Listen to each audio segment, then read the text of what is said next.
الحمد للہ وکفی وسلام علی عبادہ الذین اصطفی اما بعد فاعوذ باللہ من الشیطان الرجیم بسم اللہ الرحمن الرحیم وما كان اللہ لیعذبہم وانت فیہم وما كان اللہ معذبہم وہم یستغفرون عن انس بن مالک رضی اللہ تعالی عنہ قال قال رسول اللہ صلی اللہ علیہ وسلم الانبیاء احیاء فی قبورہم یصلون او کما قال علیہ الصلاۃ والسلام اللہم صلی علی سیدنا و مولانا محمد وبارک وسلم علیہ۔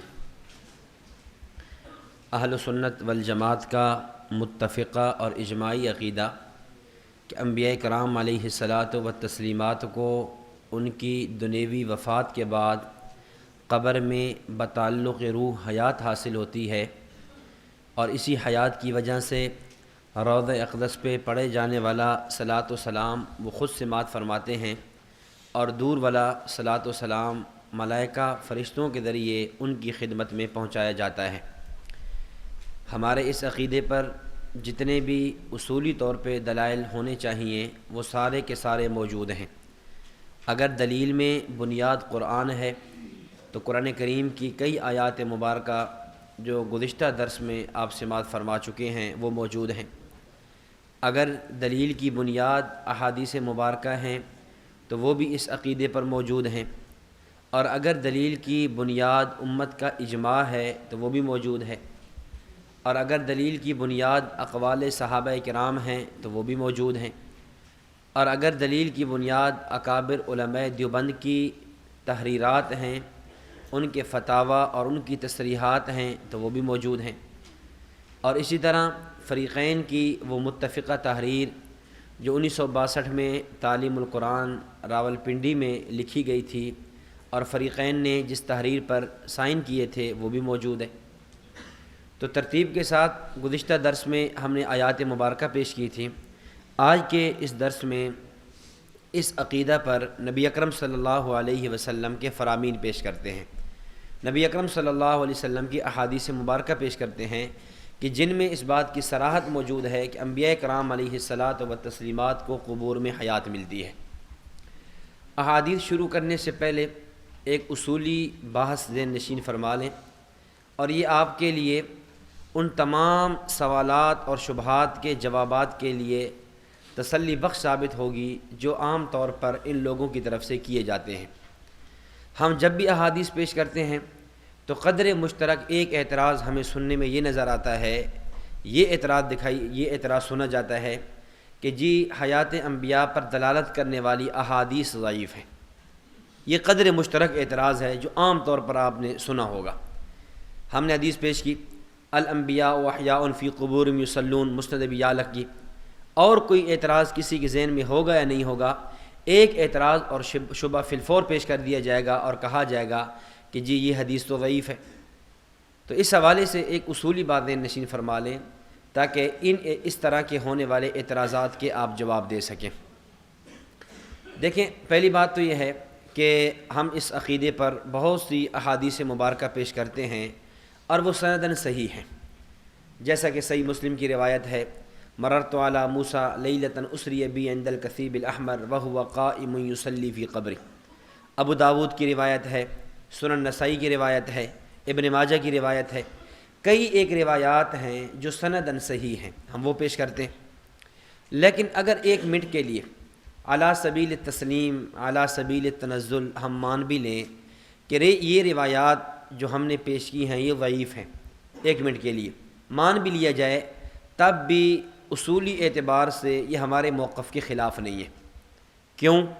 اس لیے کہ وجہ یہ ہے، ایک اصول ہے محدثین کا، اصول حدیث کا ضابطہ ہے کہ جب کسی مسئلے پر، کسی عقیدے پر احادیث متواتر آ جائیں تو اس موقع پر جو ہے اگر احادیث وہاں متواتر آ جائیں تو وہاں یعنی ایک مسئلہ ایسا ہے کہ اس پر بہت سی احادیث ہیں، اور جب مجموعہ احادیث کو جمع کرتے ہیں تو وہ تواتر کے درجے تک جا پہنچتی ہیں۔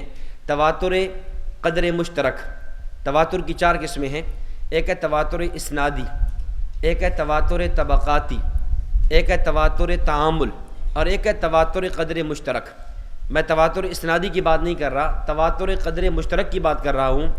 جب کسی عقیدے اور مسئلے پر احادیث تواتر قدر مشترک تک پہنچ جائیں تو محدثین کا ضابطہ یہ ہے کہ وہاں ان احادیث کی سند پر بحث کرنے کی ضرورت باقی رہتی نہیں ہے۔ جب تواتر تک پہنچ جائیں پھر وہاں سند کو دیکھنے کی ضرورت نہیں ہے۔ یہی اصول حضرت امام ابن حجر عسقلانی رحمۃ اللہ علیہ نے شرح نخبۃ الفکر میں لکھا، فرماتے ہیں المتواتر متواتر لا یبحث عن رجالہ، کہ متواتر کے رجال سے بحث نہیں ہوتی۔ جب کسی عقیدے اور نظریہ پر احادیث تواتر تک پہنچ جاتی ہیں پھر وہاں رجال پر بحث کرنے کی ضرورت باقی نہیں رہتی۔ تو ہم نے جب اس عقیدے کو دیکھا، تمام روایات کو جب جمع کیا اور تمام روایات کا قدر مشترک نے بتلا دیا کہ انبیاء کرام علیہ الصلاۃ والتسلیمات کو قبور میں حیات ملتی ہے۔ مثال کے طور پر دیکھیں، ہمارے ہاں معجزات کے باب میں مختلف احادیث پیش کی جاتی ہیں۔ اب فردن خبر واحد ہے۔ ایک حدیث نبی اکرم صلی اللہ علیہ وسلم کا یہ معجزہ ہے، یہ معجزہ ہے، یہ معجزہ ہے، یہ معجزہ ہے، فردن خبر واحد ہے۔ لیکن جب سب کو جمع کریں گے تو یہ بات تواتر قدر مشترک سے ثابت ہوگی کہ نبی اکرم صلی اللہ علیہ وسلم کے معجزات برحق ہیں۔ اب یہ بات ثابت ہوگی۔ تو یہ جو فردن احادیث موجود ہیں، ان کے رجال پر بحث کی ضرورت نہیں ہے۔ کیوں؟ اس لیے کہ تمام کا مجموعہ یہ بتا رہا ہے کہ انبیاء کرام علیہ الصلاۃ والتسلیمات کے معجزات برحق ہیں۔ اسی طرح جب ہم نے حیات انبیاء پر دلالت کرنے والی روایات کو دیکھا، ہم اس نتیجے پر پہنچے کہ نبی اکرم صلی اللہ علیہ وسلم کو انبیاء کو قبور میں حیات ملتی ہے۔ ایک حدیث ہمارے سامنے آئی، الانبیاء احیاء فی قبورہم یصلون، اس کا مطلب یہ ہے کہ انبیاء کو قبور میں حیات ملتی ہے۔ ایک مسلم کی روایت ہمارے سامنے آئی، مررت علی موسیٰ لیلۃ اسری بی عند الکثیب الاحمر وہو قائم یصلی فی قبری۔ اس کا نتیجہ یہ نکلا کہ انبیاء کو قبور میں حیات ملتی ہے، وہ نمازیں پڑھتے ہیں۔ ایک روایت ہمارے سامنے آئی، ان من افضل ایامکم یوم الجمعہ فیہ خلق آدم وفیہ قبض وفیہ النفخ وفیہ الصعق فاکثروا علی الصلاۃ فیہ فإن صلاتکم معروضۃ علی۔ قالوا یا رسول اللہ کیف تعرض صلاتنا علیک وقد ارمت؟ قال ان اللہ عز وجل حرم علی الارض اجساد الانبیاء وفی روایت اخری فنبی اللہ حی یرزق۔ اس کو دیکھا، نتیجہ یہ نکلا انبیاء کرام علیہ السلام کو قبور میں حیات ملتی ہے۔ ابو داود کی روایت کو دیکھا، من صلی علی عند قبری سمعت ومن صلی علی نائیا ابلغت۔ نتیجہ یہ نکلا انبیاء کرام علیہ الصلاۃ والتسلیمات کو قبور میں حیات ملتی ہے۔ مسند بزار کی روایت دیکھی، فرمایا حیاتی خیر لکم ووفاتی خیر لکم، حیاتی خیر لکم تحدثون ونحدث لکم ووفاتی خیر لکم تعرض علی اعمالکم فما رأیت من خیر حمدت اللہ وما رأیت من شر استغفرت اللہ۔ نتیجہ یہ نکلا انبیاء کو قبور میں حیات ملتی ہے جب ساری روایات اگرچہ خبر آحاد ہیں، الگ الگ طور پہ خبر واحد ہیں، جب سب کو جمع کریں گے تمام احادیث کا قدر مشترک نتیجہ یہ نکلے گا انبیاء کرام علیہ الصلاۃ والتسلیمات کو قبور میں حیات ملتی ہے۔ تو پھر ہم یہ کہتے ہیں انبیاء کرام علیہ الصلاۃ والسلام کا قبور میں زندہ ہونا احادیث تواتر قدر مشترک سے ثابت ہے۔ جب تواتر قدر مشترک موجود ہو، ابن حجر عسقلانی کا جو انہوں نے اصول حدیث نقل کیا، ملا علی قاری رحمۃ اللہ علیہ نے مرقات شرح مشکات میں نقل کیا، جب کسی مسئلے اور عقیدے پر تواتر ہو جائے پھر المتواتر لا یبحث عن رجالہ، پھر اس متواتر کے رجال پر بحث نہیں کی جاتی۔ اس لیے اگر کوئی حدیث سندن ضعیف ہو بھی جائے ایک منٹ کے لیے، تب بھی یہ مسئلہ اور عقیدہ ایسا ہے جو تواتر قدر مشترک پر پہنچا ہوا ہے، اس لیے ان احادیث پر اصول حدیث کی روح سے جرا کرنا، بحث کرنے کی ضرورت ہی نہیں باقی بچتی۔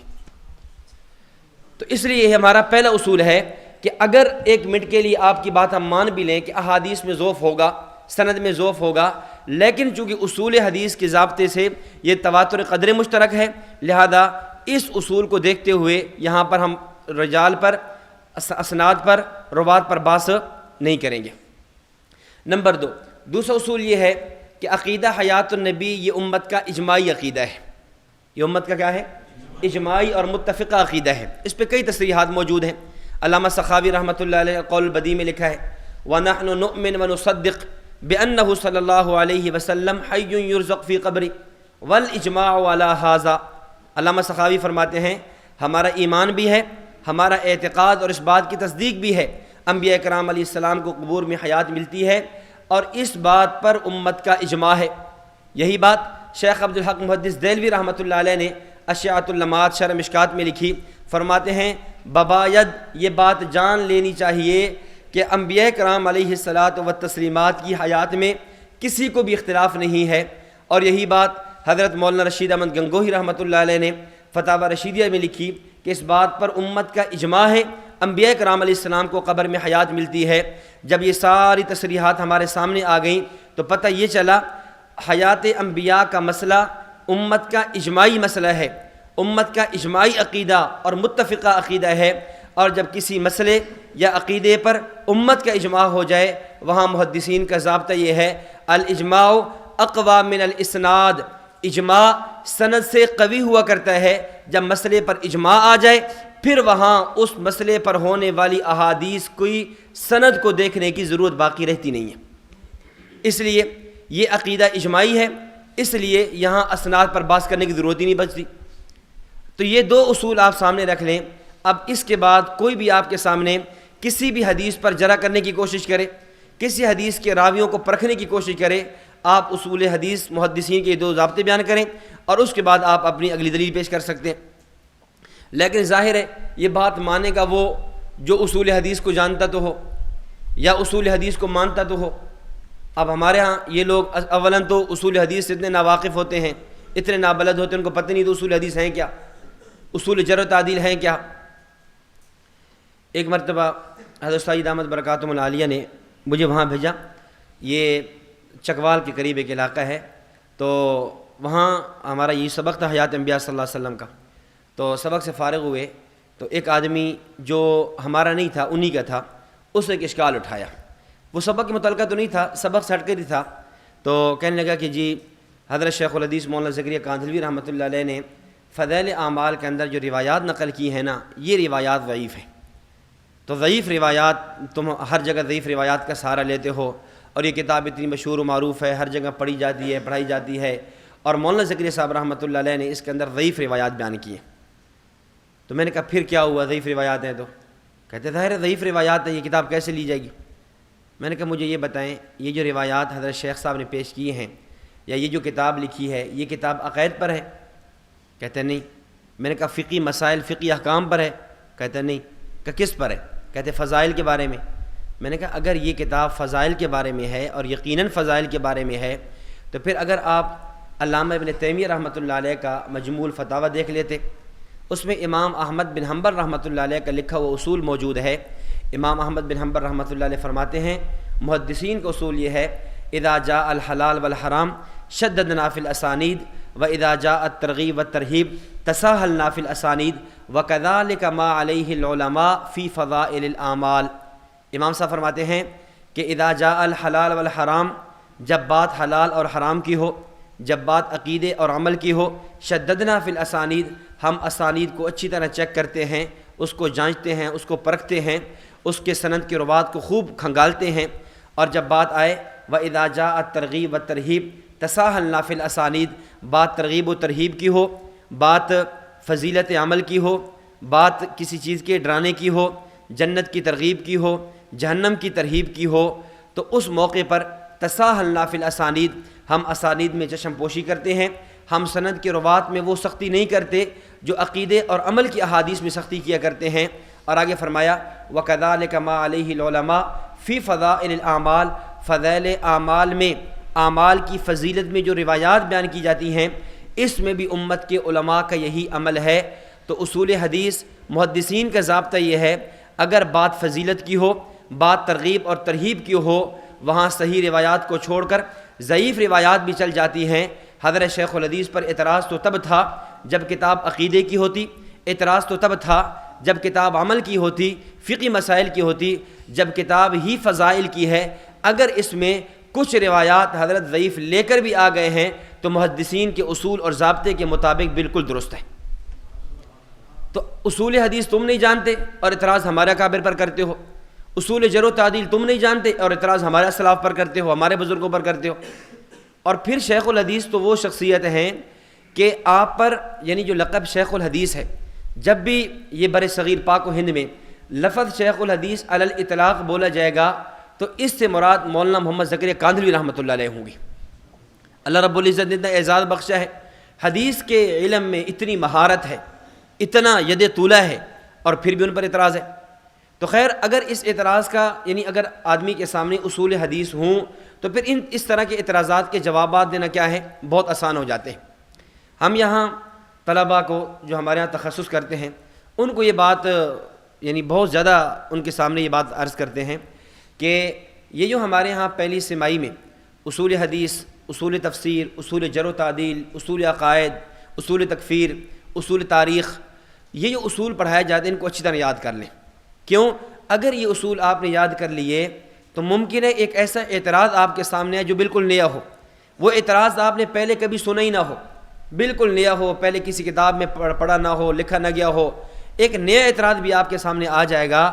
تو ان اصولوں کی روشنی میں اگر آپ کو کوئی اور جواب نہ بھی آیا، اصولی طور پر آپ کوئی نہ کوئی جواب دے کر اگلے کی زبان بھی بند کر سکتے ہیں، اور اصولوں کے اعتبار سے آپ اس کو مطمئن بھی کرا سکتے ہیں۔ تو ہمارے ہاں تو ظاہر ہے ہم بھی پڑھ کر رہے ہیں، آپ بھی پڑھ کر رہے ہیں، ہمارے یہاں اصولوں کی طرف عام طور پہ توجہ نہیں دی جاتی، اور اس کا نتیجہ یہ ہوتا ہے کہ ہماری جب فرقہ ضالہ سے گفتگو ہوتی ہے وہاں اس اعتبار سے ہم بہت پھنس رہے ہوتے ہیں۔ اب کئی ایسی چیزیں میں آگے اسی حدیث الانبیاء واحیاء فی قبورہم پر اتنے اعتراضات پیش کیے جاتے ہیں کہ لوگوں نے اس پہ مقالے لکھ دیے اعتراضات کرتے کرتے، لیکن اگر ہم یہ چند اصول رٹوا دیں، یہ اصول یاد کر لیں تو یہ سارے اعتراضات کیا ہو سکتے ہیں، ختم ہو سکتے ہیں۔ تو خیر، یہ روایات پیش کرنے سے پہلے یہ دو اصول ذہن میں نشین فرما لیں، اس کے بعد انشاءاللہ ان اعتراضات کے جوابات دینا بہت آسان ہوگا۔ اب دیکھیں پہلی روایت جو مسند ابی یعلا میں بھی ہے اور مجمع الزوائد میں علامہ ہیثمی رحمۃ اللہ علیہ نے بھی نقل کی ہے۔ حضرت انس بن مالک رضی اللہ تعالیٰ عنہ خادم رسول ہیں، 10 سال تک نبی اکرم صلی اللہ علیہ وسلم کی خدمت کی ہے۔ فرماتے ہیں کہ نبی اکرم صلی اللہ علیہ وسلم نے فرمایا، الانبیاء احیاء فی قبورہم یصلون، انبیاء اپنی قبور میں زندہ ہیں، یصلون اور نمازیں پڑھتے ہیں۔ اب دیکھیں اس حدیث میں 3 لفظ ہیں، نمبر 1 الانبیاء، نمبر 2 احیاء فی قبورہم، اور نمبر 3 یصلون۔ حدیث کا ہر لفظ بتا رہا ہے کہ انبیاء کو جو قبور میں حیات ملی ہے، بتعلق روح ملی ہے، اسی قبر میں ملی ہے، اسی جسد عنصری کو ملی ہے، اس لیے الانبیاء، انبیاء نبیٌ کی جمع ہے، نبی صرف روح کا نام نہیں ہے، نبی روح مال جسد کا نام ہے۔ نبی کس کا نام ہے؟ روح مال جسد کا نام ہے۔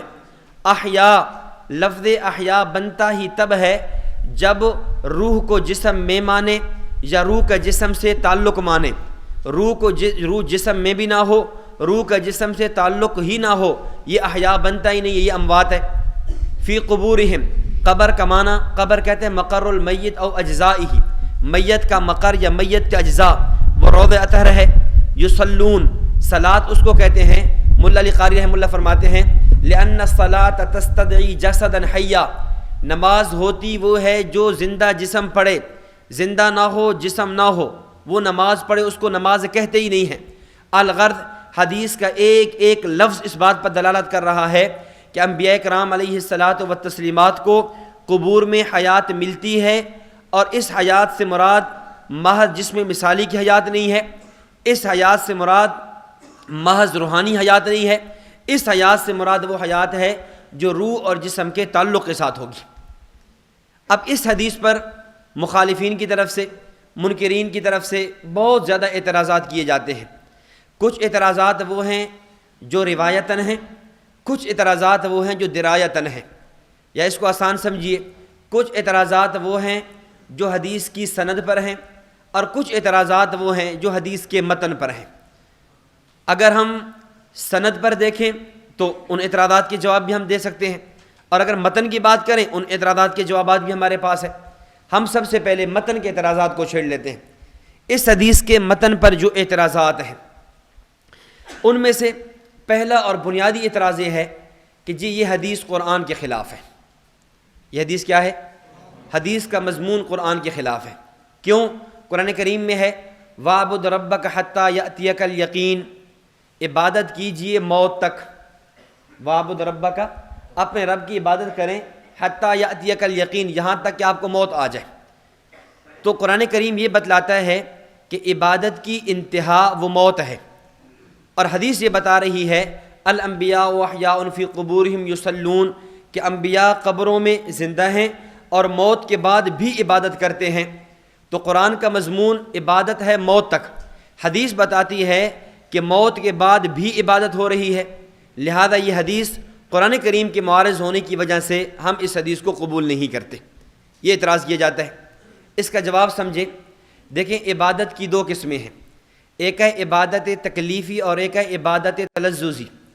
عبادت تکلیفی یہ ہے کہ بندہ مکلف ہونے کی حیثیت سے عبادت کرے، عبادت کرے گا تو ثواب ہوگا، نہیں کرے گا تو گناہ ہوگا۔ نماز اس کے اوپر فرض ہے، پڑھے گا تو ثواب ہے، نہیں پڑھے گا تو گناہ ہے، یہ ہے عبادت تکلیفی۔ اور عبادت تلذذی یہ ہے پڑھے تب بھی ٹھیک، پڑھے تو ثواب نہیں، نہ پڑھے تو گناہ نہیں، یہ تلذذ لذت کے لیے ہے۔ تو قرآن کریم نے جو بات کی ہے وَاعْبُدْ رَبَّكَ حَتَّى يَأْتِيَكَ الْيَقِينُ، عبادت کریں موت تک، اس عبادت سے مراد عبادت تکلیفی ہے۔ اور حدیث جو بات فرما رہی ہے الانبیاء احیاء فی قبورہم یصلون، انبیاء موت کے بعد بھی عبادت کرتے ہیں، اس عبادت سے مراد عبادت تلذذی ہے۔ قرآن جس عبادت کو ثابت کرتا ہے وہ عبادت تکلیفی ہے، حدیث اس عبادت کی نفی نہیں کرتی، اور حدیث جس عبادت کو ثابت کرتی ہے قرآن اس عبادت کی نفی نہیں کرتا۔ قرآن میں عبادت کی جو انتہا موت بتلائی ہے، اس عبادت سے مراد عبادت تکلیفی ہے، اور حدیث میں جس عبادت کا ذکر ہے اس عبادت سے مراد عبادت تلذذی ہے۔ قرآن کا مضمون اپنی جگہ وہ بھی ٹھیک ہے، حدیث کا مضمون اپنی جگہ وہ بھی ٹھیک ہے، حدیث قرآن کے خلاف نہیں ہے، قرآن حدیث کے خلاف نہیں ہے۔ اور ہمارے ہاں یہ اس بندے کو سب سے بڑا علامہ اور فہامہ سمجھا جاتا ہے جو جتنی زیادہ حدیث قرآن کے خلاف پیش کرے گا نا، وہ اتنا بڑا علامہ ہوگا، اتنا بڑا علامہ سمجھا جائے گا کہ یہ تو اتنا بڑا علامہ ہے، اتنا بڑا فہامہ ہے، اس کو تو اللہ نے اتنا علم دیا، اتنا علم دیا کہ یہ حدیث قرآن کے خلاف پیش کرتا ہے، اور یہ امت کو اصول دیتا ہے حدیث قرآن کے خلاف آئے نعوذ باللہ اس کو دیوار پہ مار دو، یہ اصول دیتا ہی علامہ ہے۔ حالانکہ علم تو یہ ہے، کمال علم تو یہ ہے کہ اللہ رب العزت اتنی فہم دے دے، اتنی فراست اور سمجھ دے دے کہ اگر ظاہری طور پر حدیث قرآن کے خلاف نظر آئے تو ایسی تطبیق پیش کریں کہ قرآن اور حدیث دونوں میں کیا آ جائے، تطبیق پیدا ہو جائے، دونوں میں تطبیق پیش کرنے کی کوشش کریں، نہ یہ کہ دونوں کو کیا پیش کریں، متعارض پیش کریں۔ اللہ اکبر۔ ہمارے اکابر کو دیکھیں، ہمارے اسلاف کو دیکھیں، کس حد تک اللہ رب العزت نے ان کے اوپر قرآن اور حدیث کو کھول دیا تھا۔ ہمارے بزرگوں میں ایک نام ہے قطب الارشاد حضرت علامہ رشید احمد گنگوہی صاحب رحمۃ اللہ علیہ۔ حضرت گنگوہی وہ شخصیت ہیں کہ اللہ رب العزت نے ان پر علوم کو ایسا کھولا کہ ایک مرتبہ حضرت حاجی امداد اللہ مہاجر مکی رحمۃ اللہ علیہ کو خط لکھا اور یہ کہا کہ رشید احمد آپ اپنے احوال لکھ کر نہیں بھیجتے، اپنے احوال لکھ کر بھیجیں۔ حضرت گنگوہی نے اپنے احوال لکھ کر بھیجے، اور احوال میں یہ 3 حالتیں لکھی: حضرت میں کچھ بھی نہیں ہوں، آپ کی صحبت، آپ کی تربیت کی برکت سے اللہ رب العزت نے اپنے فضل سے مجھے 3 چیزیں میرے اوپر ان کا شرح صدر ہو گیا ہے، یا 3 خصوصیات اللہ نے عطا فرمائی ہے۔ نمبر 1، سنت میری طبیعت بن گئی ہے۔ سنت کیا بن گئی ہے؟ میری طبیعت بن گئی ہے کہ جب تک سنت پر عمل نہ کروں چین نہیں آتا۔ نمبر 2، اللہ نے قرآن اور حدیث کے علوم کو میرے اوپر ایسا کھولا کہ پورے قرآن و حدیث میں مجھے تعارض نظر نہیں آتا، قرآن و حدیث میں تعارض نظر نہیں آتا۔ اور نمبر 3، مدح اور ذم میرے لیے برابر ہے، کوئی مدح کرے میں عجب میں مبتلا نہیں ہوتا، اور کوئی ذم کرے مجھے اس پہ پریشانی نہیں ہوتی۔ یہ 3 خصلتیں لکھ کر بھیجی۔ تو حضرت گنگوہی ان لوگوں میں سے تھے۔ ایک مرتبہ مفتی اعظم دیوبند حضرت مفتی عزیز الرحمن صاحب رحمۃ اللہ علیہ، جن کا فتاویٰ دارالعلوم دیوبند ہے، یہ جلالین شریف پڑھایا کرتے تھے دارالعلوم دیوبند میں۔ فرماتے ہیں کہ میں ایک مرتبہ جلالین کا مطالعہ کر رہا تھا، جب آیت سورۃ النجم کی وَأَلَّيْسَ لِلْإِنسَانِ إِلَّا مَا سَعَىٰ اس پر میں پہنچا تو مجھے اس پر ایک اشکال پیش آیا کہ قرآن کریم کی اس آیت میں اللہ یہ فرما رہے ہیں وَأَلَّيْسَ لِلْإِنسَانِ إِلَّا مَا سَعَىٰ، انسان کے لیے وہی ہوگا جو اس نے محنت کی، جو کوشش کی، یعنی انسان کو مرنے کے بعد انسان کو وہی بدلہ، وہی جزا ملے گی جس کی وہ دنیا میں کوشش کر کے گیا ہے۔ تو جب میں نے اس آیت کو پڑھا، ادھر میں نے احادیث ایصال ثواب پہ غور کیا جو خبریں مشہور ہیں اور کافی تعداد میں موجود ہیں کہ نبی اکرم صلی اللہ علیہ وسلم فرماتے ہیں کہ مرنے والے کا جب دنیا سے چلا جاتا ہے تو بعد والوں کا جو ثواب ہے، بعد والوں کے جو اعمال ہیں، اگر وہ ایصال کریں، اس کو پہنچائیں تو اس کا ثواب ملتا ہے۔ تو بظاہر یہ احادیث ایصال ثواب قرآن کریم کی اس آیت کے معارض، اس آیت کے خلاف ہے۔ تو جب حضرت مولانا عزیز الرحمان صاحب رحمۃ اللہ علیہ کو یہ اشکال پیش آیا تو مفتی عزیز الرحمان صاحب رحمۃ اللہ علیہ نے آج کے مولویوں کی طرح یہ نہیں کہا کہ آج ایک نیا صبح نیا فیصلہ، نیا فتویٰ دے دو کہ احادیث ایصال ثواب ساری احادیث قرآن کی اس آیت کے خلاف ہے، لہذا ایصال ثواب والے عقیدے کا انکار کر جاؤ۔ انہوں نے یہ نہیں کیا، نہ یہ کیا، نہ اپنی فہم پر اعتماد کیا، بلکہ راتوں رات سفر کیا۔ دارالعلوم دیوبند سے گنگوہ 27 میل کا سفر ہے، سردیوں کی رات ہے، جاڑے کا موسم ہے، حضرت راتوں رات سفر کر کے حضرت گنگوہی رحمۃ اللہ علیہ کے پاس پہنچتے ہیں۔ کیوں؟ اس آیت کا معنی سمجھنے کے لیے۔ دیوبند کا مفتی اعظم ہے۔ آج مفتیان کرام کو آپ دیکھیں، شاید ہی کوئی مسئلہ ہو جس میں وہ فتاوی دارالعلوم دیوبند کی طرف مراجعت نہ کرتے ہوں۔ اتنا بڑا مفتی اعظم دیوبند ہو کر اپنی فہم پر اعتماد بھی نہیں کرتا اور اس آیت کو چھوڑتا بھی نہیں ہے، اور اس آیت کی بنیاد پر احادیث کا انکار اور اعتراض بھی نہیں کرتا، بلکہ اس آیت کو سمجھنے کے لیے سفر کرتا ہے۔ سفر کرتے ہوئے دارالعلوم دیوبند سے گنگوہ پہنچتے ہیں۔ صبح تہجد کا وقت ہے جب حضرت گنگوہی رحمہ اللہ کی خدمت میں پہنچے۔ حضرت گنگوہی کے دروازے پر بیٹھ گئے۔ حضرت گنگوہی باہر نکلے، پوچھا عزیز الرحمان خیر تو ہے؟ اس رات میں، اس سردی میں کیسے آنا ہوا؟ خیریت تو تھی؟ حضرت گنگوہی سمجھے شاید کوئی فوت ہو گیا ہے، ظاہر ٹیلی فون کا دور تو تھا نہیں، تو کوئی ایسا مسئلہ بن گیا کہ اس وقت حضرت پہنچے ہوئے ہیں۔ تو فرمانے لگے حضرت خیریت ہی ہے، بس رات مطالعہ کر رہا تھا، ایک آیت سمجھ نہیں آ رہی تھی، اس آیت کے سمجھنے کے لیے آپ کی خدمت میں حاضر ہوا ہوں۔ تو کہنے لگے کہ آپ بتائیں کیا اشکال آپ کو؟ تو حضرت فرمانے لگے کہ حضرت آپ تہجد پڑھ لیں، اس کے بعد بیٹھ جائیں گے۔ تو حضرت گنگوہی فرمانے لگے تہجد بعد میں ہے، نوافل بعد میں ہے، آپ نے جس آیت کے لیے اتنا لمبا سفر اس رات میں کیا پہلے اس کا حل کرنا ضروری ہے۔ تو فرمایا کہ اشکال کیا ہے؟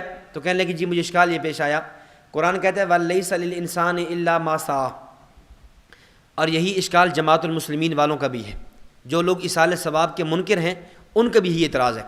وَلَيْسَ لِلْإِنسَانِ إِلَّا مَا سَعَى، قرآن کی آیت بتلاتی ہے کہ جب انسان اعمال کر کے جائے گا اس کو وہی نفع ہوگا، بعد والوں کے اعمال اس کو نفع نہیں دیں گے، جبکہ احادیث کہتی ہیں ایصال ثواب کا ثبوت ہے، مرنے والوں کو بعد والوں کے اعمال نفع دیتے ہیں۔ تو بظاہر یہ احادیث ایصال ثواب اس آیت سے متعارض ہیں، اس آیت کے خلاف ہیں۔ تو حضرت مولانا رشید احمد گنگوہی صاحب رحمۃ اللہ علیہ نے فرمایا، مسکرانے لگے اور فرمایا کہ مفتی صاحب وَلَيْسَ لِلْإِنسَانِ إِلَّا مَا سَعَى، یہ آیت کافر کے بارے میں ہے اور احادیث ایصال ثواب مسلمانوں کے بارے میں ہے۔ یہ وہ لوگ تھے جن پر اللہ نے قرآن اور حدیث کے علوم کا شرح صدر فرمایا، اسی وجہ سے احادیث کا ادب بھی کرتے، احترام بھی کرتے، اور احادیث کو بجائے اس کے مضمون کو چھوڑنے کی یا اس کو قرآن کے خلاف پیش کرنے کی تطبیق کی کوشش کرتے۔ اب دیکھیں بظاہر کتنا بڑا اشکال تھا، الجھنی ختم ہو گئی، اور ظاہر ہمارا بھی عقیدہ یہ ہے کہ کافر جب دنیا سے چلا جاتا ہے بعد والوں کے اعمال اس کو نفع نہیں دیتے، کیونکہ عمل کی بنیاد صحت عقیدہ ہے۔ جب کافر صحیح عقیدہ لے کر دنیا سے گئے ہی نہیں ہے تو بعد والوں کے اعمال نفع نہیں دیں گے۔ تو وَلَيْسَ لِلْإِنسَانِ إِلَّا مَا سَعَى، جہاں جو نفی ہو رہی ہے کافر کے بارے میں ہو رہی ہے، اور احادیث ایصال ثواب میں جو اس بات ہو رہا ہے یہ مسلمان کے بارے میں ہو رہا ہے۔ تو دونوں کا معاملہ اپنی اپنی جگہ، قرآن اور حدیث کے معارض نہیں، حدیث قرآن کے معارض نہیں۔ اور آج ہم ادھر ہمارے جیسے جو لوگ اٹھے ہیں جو مختلف ملا ہیں، اب اس نے یہی کہہ دینا تھا بھائی احادیث ایصال ثواب کا انکار کر دو، کیوں یہ قرآن کے خلاف جا رہی ہیں۔ تو آج یہ امت میں فرقے پیدا ہوئے ہیں، یا جن لوگوں نے مختلف بنیادوں پر صحیح عقائد و نظریات سے انحراف اور اختلاف کیا ہے، اس کی ایک مین وجہ بھی یہی ہے کہ یہ لوگ احادیث کا معنی اور مفہوم صحیح سمجھے نہیں ہیں، خود سمجھ نہیں سکے اور کسی اور سے سمجھنے کی کوشش نہیں کی، کسی اور کو ماننے کی کوشش نہیں کی۔ کیوں؟ اپنی فہم پر اتنا اعتماد کیا کہ ہمیں کسی اور کے دروازے پر جانے کی ضرورت ہی نہیں ہے، حالانکہ ہمارے اکابر کی تعلیمات بتلاتی ہیں۔ اب یہی واقعہ آپ دیکھ لیں کہ مفتی عزیز الرحمان صاحب رحمۃ اللہ علیہ جیسا شخص بھی اپنی فہم پر اعتماد نہیں کرتا، حضرت مولانا گنگوہی صاحب سے پوچھنے کے لیے جاتا ہے۔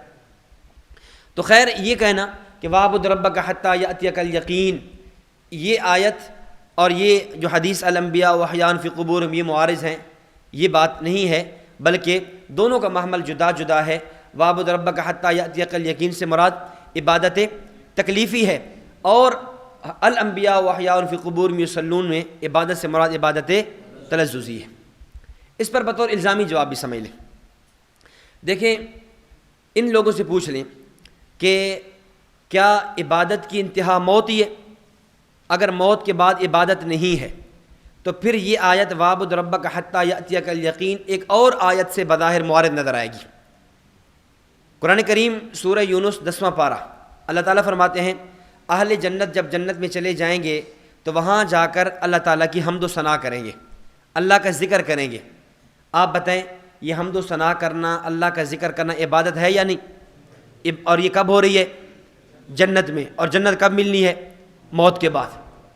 تو اگر عبادت موت تک ہے، موت کے بعد عبادت کرنا یہ قرآن کے خلاف ہے، تو پھر یہ آیت اور دوسری آیت وآخر دعواہم ان الحمد للہ رب العالمین یہ دونوں معارض نظر آئیں گی۔ اب اس کا یہ لوگ خود جواب دیں گے کہ نہیں، دونوں آیتوں میں کوئی تعارض نہیں، اس لیے کہ وَاعْبُدْ رَبَّكَ حَتَّىٰ يَأْتِيَكَ الْيَقِينُ سے مراد عبادت تکلیفی ہے، اور جنت میں جو اہل جنت عبادت کریں گے وہ عبادت تلذذی ہوگی۔ ہم بھی کہتے ہیں اسی طرح وَاعْبُدْ رَبَّكَ حَتَّىٰ يَأْتِيَكَ الْيَقِينُ میں عبادت سے مراد عبادت تکلیفی ہے، اور انبیاء جو قبور میں عبادت کرتے ہیں اس عبادت سے مراد عبادت تلذذی ہے۔ جس طرح آخر دعواہم ان الحمد للہ رب العالمین والی آیت وَاعْبُدْ رَبَّكَ حَتَّىٰ يَأْتِيَكَ الْيَقِينُ کے خلاف نہیں ہے، اسی طرح یہ حدیث الانبیاء وحیاء فی قبورہم یصلون یہ حدیث بھی وَاعْبُدْ رَبَّكَ حَتَّىٰ يَأْتِيَكَ الْيَقِينُ کے خلاف نہیں ہے۔ تو جو جواب تمہارا ہوگا وہی جواب کیا ہوگا؟ ہمارا ہوگا۔ اب اس حدیث پر دوسرا اشکال کیا ہے؟ یہ ایک ستی سا اشکال ہے۔ کہتے ہیں یہ روایت صحیح ستہ میں نہیں ہے، یہ روایت جو کہ مسند ابی اعلیٰ میں ہے نا، یہ روایت صحیح ستہ میں موجود نہیں ہے، اس لیے ہم نہیں مانتے۔ ہم کہتے ہیں اچھا چلیں، یہ روایت صحیح ستہ میں نہیں ہے، جو صحیح ستہ میں ہے وہ تم نے مان لی ہے، جو صحیح ستہ میں موجود ہیں۔ مررت علی موسیٰ لیلۃ اسری بی عند الکثیب الاحمر وہو قائم یصلی فی قبری، یہ مسلم کی روایت ہے یا نہیں؟ اب یہ تو صحیح مسلم کی ہے، صحیح مسلم صحاح میں نہیں ہے، یہ روایت تم نے مان لی ہے، اور یہ روایت مانی یہ بھی تم نے نہیں ہے۔ ان للہ ملائکۃ سیاحین فی الارض یبلغونی من امت السلام، ابو داود کی روایت ہے، یہ تم نے مان لی ہے۔ فنبی اللہ حی یرزق، ابن ماجہ کی روایت ہے، یہ تم نے مان لی ہے۔ اس کا مطلب یہ ہے کہ یہ نہ کہو کہ یہ روایت صحیح ستہ میں نہیں، بلکہ یوں کہو کہ یہ روایت چونکہ ہمارے عقیدے کے خلاف جا رہی ہے اس لیے ہم ماننے کے لیے تیار نہیں ہیں۔ تو اصل تمہارے اعتراض کی بنیاد یہ ہے، یہ نہیں ہے۔ دوسرا جواب یہ ہے کہ روایت کی ماننے کے لیے، قبول کرنے کے لیے حدیث کا صحیح ہونا ضروری ہے، صحیح ستہ میں ہونا ضروری نہیں ہے۔ حدیث کا کیا ہونا ضروری ہے؟ صحیح ہونا ضروری ہے، وہ روایت صحیح ہو، یہ نہیں ہے کہ وہ صحیح ستہ میں موجود ہو۔ اگر یہ اصول بنا دو گے کہ روایت کے قبول کرنے کا معیار یہ ہے کہ وہ صحیح ستہ میں ہو، تو پھر کل کوئی غیر مسلم آپ کو کہہ دے کہ آپ مسلمان ہو اور آپ کے اسلام کی بنیاد کلمہ طیبہ لا الہ الا اللہ محمد الرسول اللہ ہے، تو یہ کلمہ قرآن کریم کی 6238 آیات میں کسی ایک آیت میں یکجا اکٹھا لکھا ہوا دکھا دو، اور صحیح ستہ حدیث کی 6 کتابوں میں اکٹھا لکھا ہوا دکھا دو، آپ کے پاس جواب نفی میں ہوگا۔ نہ یہ کلمہ اکٹھا لکھا ہوا آپ قرآن سے دکھا سکتے ہو اور نہ ہی صحیح ستہ سے دکھا سکتے ہو۔ ہاں، اگر آپ کو دکھانا ہوگا آپ اس کلمہ کو کنز العمال سے دکھائیں گے، امام صاحب رحمۃ اللہ علیہ کی کتاب مسند الامام الاعظم سے دکھائیں گے، یا اس طرح دیگر کتابوں سے تو آپ دکھا سکیں گے، لیکن نہ صحیح ستہ سے دکھا سکتے ہیں نہ قرآن کریم سے دکھا سکتے ہیں۔ پھر وہاں اس کو کیا کہہ دو گے؟ میں کلمہ پڑھتا ہی نہیں ہوں۔ تو اگر یہ اصول بنا دو گے اپنی طرف سے تو پھر ایک نہیں کئی مقامات پر تم کیا پھنستے چلے جاؤ گے۔ تو روایت کے قبول کرنے کی بنیاد صحیح ستہ میں ہونا نہیں ہے، روایت کی قبولیت کی جو بنیاد اور معیار ہے وہ روایت کا صحیح ہونا ہے۔ نمبر 3، تیسرا اعتراض یہ ہے کہ یہ حدیث خبر واحد ہے، اور خبر واحد عقیدے کے باب میں چلتی نہیں ہے۔ یہ مشہور اعتراض ہے کہ یہ روایت خبر واحد ہے اور خبر واحد سے عقیدہ ثابت نہیں ہوتا۔ اس کا جواب سمجھے، دیکھیں حضرت مولانا عبدالعزیز پڑھاوڑی رحمۃ اللہ علیہ نے نبراس شرح العقائد جو ہمارے یہاں پڑھائی جاتی ہے، اس کی شرح نبراس ہے، اس کے اندر حضرت نے ایک بات چھیڑی ہے عقائد کو سمجھانے کے حوالے سے، اور اصولی بات۔ حضرت فرماتے ہیں کہ عقائد دو طرح کے ہیں۔ نمبر ایک وہ عقائد جن کا تعلق ضروریات دین سے ہے، نمبر دو وہ عقائد جن کا تعلق ضروریات اہل سنت والجماعت سے ہے۔ اگر عقیدہ ضروریات دین، یا اس کو آسان سمجھے، ضروریات دین وہ عقائد جن کی بنیاد پر کفر اور اسلام کے فیصلے ہوتے ہیں، جیسے عقیدہ ختم نبوت ہے، اور ضروریات اہل سنت والجماعت وہ عقائد جن کی بنیادوں پر کفر اور اسلام کے فیصلے نہیں بلکہ اہل سنت والجماعت میں داخل اور خارج ہونے کے فیصلے ہوتے ہیں۔ اگر عقیدہ ہو ضروریات دین کا، اگر عقیدہ ہو ایسا کہ جس کی بنیاد پر کفر اور اسلام کے فیصلے ہوں، اس کے ثبوت کے لیے تین چیزیں ضرورت ہیں۔ نمبر ایک قرآن قطعی الثبوت قطعی الدلالہ، قطعی الثبوت تو ہے ہی صحیح، قطعی الدلالہ۔ نمبر دو احادیث متواترہ، اور نمبر تین امت کا اجماع۔ اور اگر عقیدہ ایسا ہو جس کا تعلق ضروریات دین سے نہ ہو، اس کا تعلق ضروریات اہل سنت والجماعت سے ہو، اس عقیدے کی بنیاد پر کفر اور اسلام کے فیصلے نہیں، اہل سنت والجماعت میں داخل اور خارج ہونے کے فیصلے ہوں، اس عقیدے کے ثبوت کے لیے خبر واحد ہی کافی ہے، اس عقیدے کے ثبوت کے لیے قول صحابی ہی کافی ہے، اس عقیدے کے ثبوت کے لیے قرآن کریم قطعی الثبوت ظنی الدلالہ ہی کافی ہے۔ اب یہ فیصلہ تم نے کرنا ہے کہ حیات انبیاء کا عقیدہ یہ ضروریات دین میں سے ہے یا ضروریات اہل سنت میں سے ہے۔ ظاہر ہے ہم اس کو ضروریات اہل سنت میں مانتے ہیں، یہی وجہ ہے ہم اس عقیدے کے منکر کو کافر نہیں کہتے بلکہ اس عقیدے کے منکر کو اہل سنت والجماعت سے خارج کہتے ہیں۔ تو یہ دلیل ہے اس بات کی کہ یہ عقیدہ ضروریات دین میں سے نہیں، یہ ضروریات اہل سنت والجماعت میں سے ہے۔ جب ضروریات اہل سنت والجماعت میں سے ہے تو اصول عقائد کی روح سے، اصول جو مولانا عبدالعزیز پڑھاوڑی رحمہ اللہ نے اصول نقل کیا، اس کی روح سے اس عقیدے کے ثبوت کے لیے خبر واحد ہو وہ بھی چل جائے گی، اس عقیدے کے ثبوت کے لیے قول صحابی ہو وہ بھی چل جائے گا۔ تو جب ہم نے اس عقیدے کو ضروریات دین میں سے مانا ہی نہیں ہے تو پھر ہم سے یہ مطالبہ کیوں ہے کہ آپ اس پر قرآن پیش کریں، آپ اس پر احادیث متواترہ پیش کریں، آپ اس پر امت کا اجماع پیش کریں؟ یہ ایک الگ بات ہے، عقیدہ ضروریات دین میں سے نہیں، ضروریات اہل سنت والجماعت میں سے ہے، لیکن ہم اس کے ثبوت پر قرآن بھی پیش کرتے ہیں، نبی کا فرمان احادیث متواترہ قدر مشترک کے درجے میں وہ بھی پیش کرتے ہیں، امت کا اجماع بھی پیش کرتے ہیں، خبر واحد بھی پیش کرتے ہیں۔ اگر خبر واحد بھی پیش کر دیں اصول عقائد کی روح سے پیش کرنا یہ بھی درست ہے۔ اگر ہمارے پاس قرآن نہ ہوتا، ہمارے پاس احادیث متواترہ نہ ہوتی، ہمارے پاس امت کا اجماع نہ ہوتا، خبر واحد ہوتی تب بھی کافی تھی، لیکن ہم تو اس سے بڑھ کر قرآن کریم، احادیث متواترہ، امت کا اجماع بھی پیش کر رہے ہیں۔ تو یہ دوسرا اعتراض حل ہو گیا، یہ والا اعتراض کہ خبر واحد اور خبر واحد عقیدے کے بعد میں حجت نہیں ہے۔ اچھا پھر ان سے ہی پوچھیں کہ جو عقیدہ تم نے بنایا ہے جس میں مثالی والا، اچھا اس میں خبر واحد پیش کر دو۔ جو عقیدہ تم نے گھڑا ہے جس میں مثالی والا، اگر یہ عقیدہ ایسا ہے، صحیح ہے، ہم اس سے قرآن کا بھی مطالبہ نہیں کرتے، احادیث متواترہ بھی نہیں مانگتے، امت کے اجماع بھی نہیں مانگتے، ہم نے جو خبر واحد پیش کی ہے نا، اسی کے درجے کے برابر کی خبر واحد ہی پیش کر دو۔ لیکن ممکن ہی نہیں ہے کہ کوئی مماتی اس عقیدے کے ثبوت پر خبر واحد پیش کرے۔ اب کیا پیش کرے گا؟ صوفیاء کے اقوال پیش کرے گا۔ کیا پیش کرے گا؟ حضرت تھانوی نے جس میں مثالی لکھا ہے، مولانا عبدالحق حقانی نے جس میں مثالی لکھا ہے، ادریس کاندھلوی رحمہ اللہ جس میں مثالی لکھا ہے، فلاں علامہ شبیر احمد عثمانی نے تفسیر عثمانی میں ویسألونک عن الروح کتاب جس میں مثالی لکھا ہے۔ اب یہ پیش کریں گے، لیکن اس پر قرآن پیش کریں، احادیث متواترہ پیش کریں، امت کے اجماع یا خبر واحد پیش کریں، کبھی بھی پیش نہیں کر سکتے۔ ممکن ہے آپ نے ثواب عذاب قبر میں یہ بات پڑھ لی ہوگی، اگر پڑھ لی ہوگی تو ٹھیک ہے، تکرار ہو جائے گا، اگر نہیں پڑھی تو یہ پھر استئناف ہو جائے گا۔ میں اس کی وضاحت عرض کر دوں، یہ سوال عام طور پہ گردش کرتا ہے کہ جی جس میں مثالی کے ثبوت پر یہ چیزیں تو موجود ہیں، صوفیاء کے اقوال وغیرہ موجود ہیں، اس پر جو ہے تابعین کے اقوال ہیں، فلاں کا قول ہے، فلاں کا قول ہے۔ تو یاد رکھنا، ایک جسم مثالی کا تصور اور ایک جسم مثالی کی تعریف وہ ہے جو صوفیاء کے ہاں ہے، اور ایک جسم مثالی کا معنی وہ ہے جو متکلمین، علم الکلام، عقائد والوں کے ہاں ہے۔ صوفیاء کے ہاں جو جسم مثالی کا معنی ہے وہ صرف اتنا ہے کہ مولانا جاگ کے بیٹھیں آپ، روح جب جسم سے نکلتی ہے تو روح جس شکل میں متشکل ہوتی ہے اس شکل کو جسم مثالی کہا جاتا ہے۔ یہ معنی ہے صوفیاء کے ہاں کہ روح جب نکلتی ہے اور وہ جس شکل میں جاتی ہے اس شکل، اس میں جو متشکل ہوگی اس کو نام کیا ہوگا؟ جسم مثالی ہوگا۔ صوفیاء کے ہاں صرف جسم مثالی کا یہ معنی ہے، ان کے ہاں جسم مثالی کا یہ معنی ہرگز نہیں کہ روح نکلی، ایک نیا جسم ملا، جسم مثالی میں چلی گئی، اس جسم مثالی کا اس روح کا جسم عنصری کے ساتھ تعلق نہیں ہے۔ یہ کسی بھی صوفی نے نہیں لکھا، نہ مولانا شاہ ولی تھانوی نے لکھا ہے، نہ مولانا ادریس کاندھلوی نے لکھا ہے، نہ مولانا عبدالحق حقانی نے لکھا ہے۔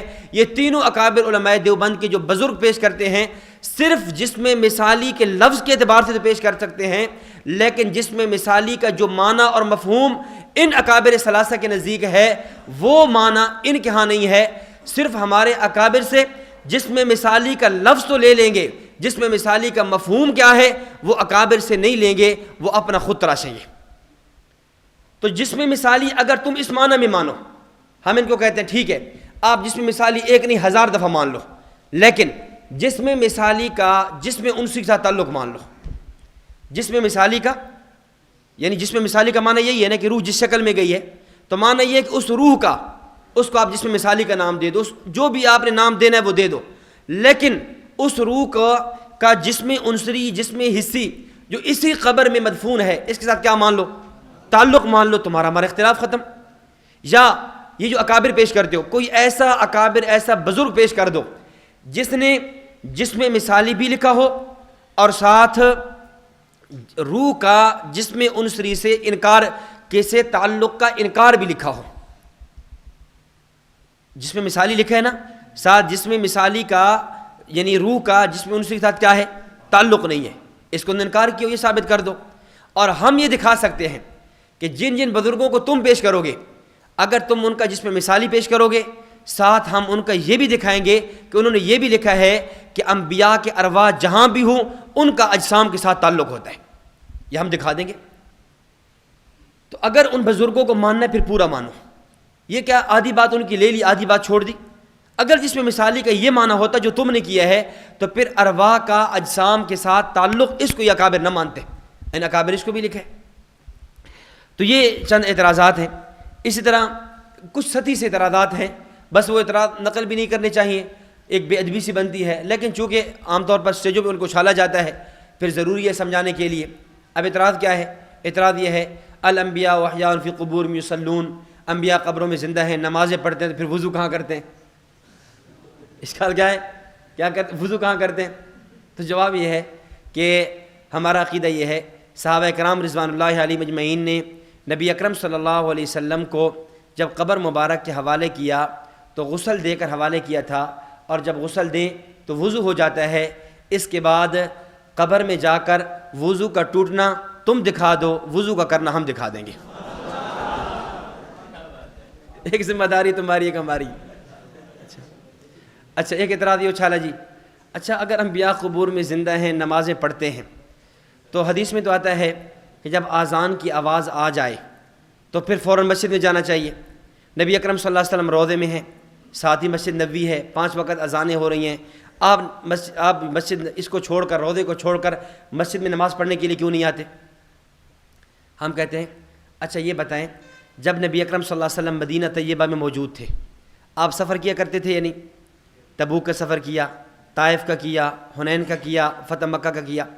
جب آپ صلی اللہ علیہ وسلم سفر کے لیے تشریف لے جاتے، آپ نے سفر کیا، آپ چلے سفر کے لیے، اور اسی دوران نماز کا وقت ہو جاتا، تو کیا آپ سفر چھوڑ کر وہیں نماز پڑھ لیتے یا اس سفر کو چھوڑ کر مسجد نبوی آ جاتے؟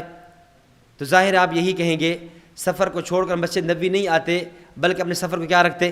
جاری رکھتے۔ تو اگر عالم دنیا میں آپ اس دنیا میں سفر کریں اور نماز کا وقت ہو جائے آپ اپنے سفر کو چھوڑ کر مسجد نبوی نہیں آتے، سفر جاری رکھتے ہیں، اب تو یہ عالم دنیا نہیں، عالم برزخ، عالم قبر کا سفر شروع ہو چکا ہے، اب اس سفر کو چھوڑ کر باہر مسجد نبوی میں نماز پڑھنے کے لیے کیوں ہیں؟ جب وہاں نہیں واپس آتے تھے تو یہاں کیسے آئیں گے؟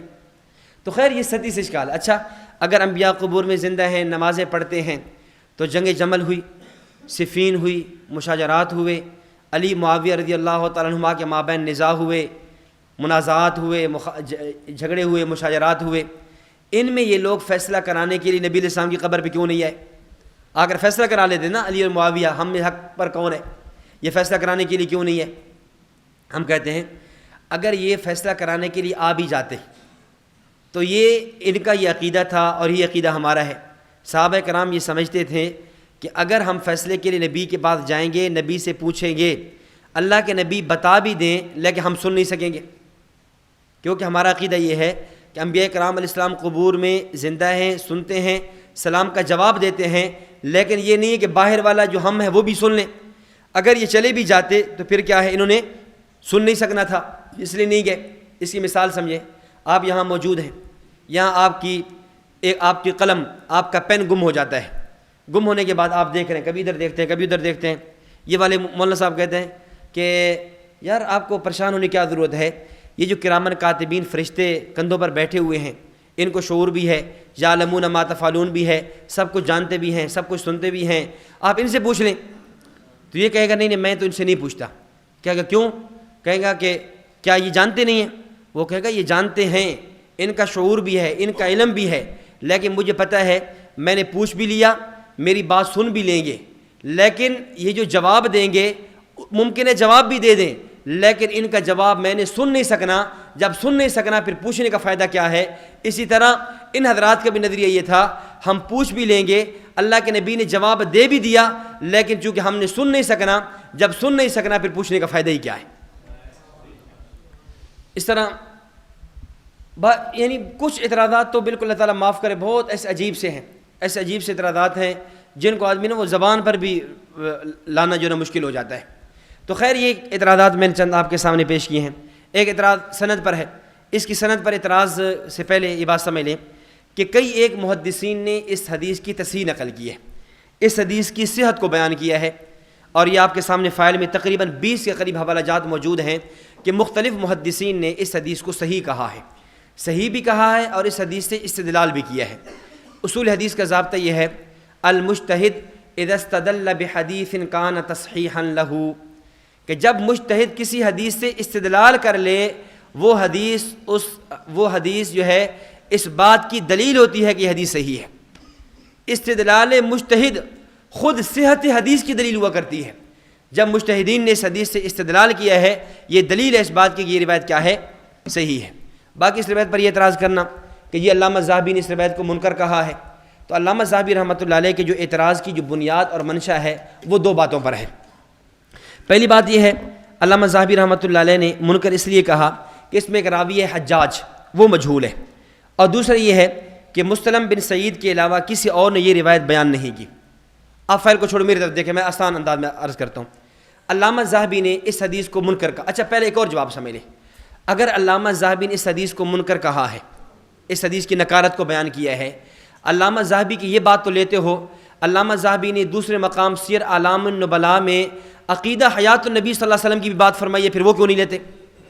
علامہ ذہبی کی بات ماننی ہے پوری مانو، علامہ ذہبی اس روایت پر اعتراض کریں وہ لے لیتے ہو، اور علامہ ذہبی اپنی کتاب سیر اعلام النبلاء میں اپنا عقیدہ حیات انبیاء کا نقل کرے اس کو نہیں مانتے۔ اگر علامہ ذہبی کو ماننا ہے پھر پورا مانو، علامہ ذہبی نے جو روایت پر اعتراض کیا اس کو بھی مانو، اور علامہ ذہبی نے جو اپنا عقیدہ حیات انبیاء کا بیان کیا اس کو بھی مانو۔ اور دوسرا جواب یہ ہے علامہ ذہبی رحمہ اللہ نے جو اعتراض کیا اس کی بنیاد دو چیزوں پر ہے۔ نمبر ایک، اس روایت میں راوی حجاج مجہول ہے۔ نمبر دو، اس روایت کا راوی اس روایت کو مستلم بن سعید کے علاوہ نقل کرنے والا کوئی نہیں ہے، مستلم بن سعید سے کسی اور نے نقل نہیں کیا۔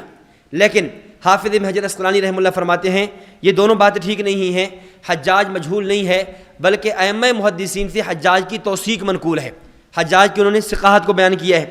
دوسری بات، مستلم بن سعید کے علاوہ اور لوگوں نے بھی کئی لوگوں نے روایت کو نقل کیا ہے۔ جب حجاج کی جہالت بھی ختم ہو گئی اور مستلم بن سعید کے علاوہ اور لوگوں کا نقل کرنا بھی ثابت ہو گیا، تو ان دونوں اعتراض کا جو نتیجہ تھا روایت کا منکر ہونا، یہ اعتراض خود بخود کیا ہو گیا، ختم ہو گیا۔ تو پتہ یہ چلا یہ روایت منکر نہیں ہے۔ ایک علامہ ذہبی کی بات لیتے ہیں، ان کے علاوہ 20 کے قریب محدثین اس روایت کی کیا بیان کر رہے ہیں، ثقاہت کو بیان کر رہے ہیں، اس کو تم لینے کے لیے تیار کیوں نہیں ہوتے؟ اب دیکھیں اس کے بعد دوسری روایت دیکھیں صفحہ نمبر 11 کے اخیر میں، یہ مررت علی موسیٰ لیلۃ اسری بی عند الکثیب الاحمر۔ میں بڑے اختصار کے ساتھ چلتا ہوں چونکہ وقت کم ہے تاکہ ہم آج اسی نشست میں سبق کو مکمل کر سکیں۔ تو فرمایا، نبی علیہ السلام فرماتے ہیں کہ معراج والی رات میرا موسیٰ علیہ السلام کی قبر کے پاس سے گزر ہوا، میں نے دیکھا وہو قائم یصلی فی قبری، وہ قبر میں کھڑے ہو کر نماز پڑھ رہے تھے۔ اب اس حدیث کی ظاہر سند پر اشکال تو کر نہیں سکتے، یہ روایت صحیح ہے، ہاں متن پر اشکال کریں گے۔ اشکال کیا ہے؟ توجہ رکھنا، اشکال یہ ہے کہ نبی اکرم صلی اللہ علیہ وسلم کا موسیٰ علیہ السلام کو قبر میں دیکھنا یہ معجزہ ہے، اور اصول یہ ہے کہ معجزات سے عقائد کا اثبات نہیں ہوتا۔ یہ بات ٹھیک ہے، معجزات سے عقیدہ ثابت نہیں ہوتا۔ اہل بدعت ہیں، نبی اکرم صلی اللہ علیہ وسلم کے معجزات کو دیکھ کر آپ کا مختار کل ہونا ثابت کریں گے، آپ کے معجزات کو دیکھ کر آپ کا حاضر ناظر ہونا ثابت کریں گے، آپ کے معجزات کو دیکھ کر آپ کا عالم الغیب ہونا ثابت کریں گے، اور یہ بات غلط ہے، معجزات سے استدلال تو واقعتاً نہیں ہوتا۔ تو کہتے ہیں کہ نبی اکرم صلی اللہ علیہ وسلم نے جو معراج کی رات دیکھا ہے، تو یہ دیکھنا کیا ہے؟ معجزہ ہے، اور معجزات سے استدلال نہیں ہوتا۔ تو جواب یہ ہے، دیکھیں دو باتیں الگ الگ ہیں، ایک یہ ہے موسیٰ علیہ السلام کا قبر میں نماز پڑھنا، ایک ہے نبوت کا ان کو دیکھنا، نبی کا ان کو دیکھنا یہ معجزہ ہے۔ موسیٰ علیہ السلام کا قبر میں نماز پڑھنا یہ معجزہ نہیں، عادت ہے۔ ہمارا استدلال نبی کے دیکھنے سے نہیں، موسیٰ علیہ السلام کے قبر میں نماز پڑھنے سے ہے، اور قبر میں نماز پڑھنا یہ عادت ہے، یہ معجزہ نہیں ہے۔ تو ہمارا استدلال معجزے سے نہیں ہے، ہمارا استدلال موسیٰ علیہ السلام کی قبر میں نماز پڑھنے سے۔ اس پر ایک اور اشکال یہ ہے کہ موسیٰ علیہ السلام یہاں قبر میں بھی نماز پڑھ رہے ہیں، موسیٰ علیہ السلام بیت المقدس میں نبی کے پیچھے بھی نماز پڑھ رہے ہیں، اسی رات میں موسیٰ علیہ السلام چوتھے آسمان پر بھی مل رہے ہیں۔ یہ ایک موسیٰ یا کئی موسیٰ ہیں؟ یہ کئی مقامات پر یہ کیسے پھر رہے ہیں؟ اب یہ اشکال جو ہے نا کیا جاتا ہے اور مجمع کو گرمایا جاتا ہے، کہتے ہیں دیکھو ان کے دلائل کیسے کمزور ہیں کہ ایک ہی موسیٰ علیہ السلام ہیں، ایک ہی رات میں 3 جگہوں پر کیسے موجود ہیں۔ حضرت صاحب فرماتے ہیں ایک مرتبہ میرے پاس ایک طالب علم آیا پنڈی گھیب سے، تو تھا تلگنگ کا، اور پنڈی گھیب میں ان کے ادارے میں پڑھتا تھا۔ اس نے آ کر میرے سامنے یہ اعتراض کیا۔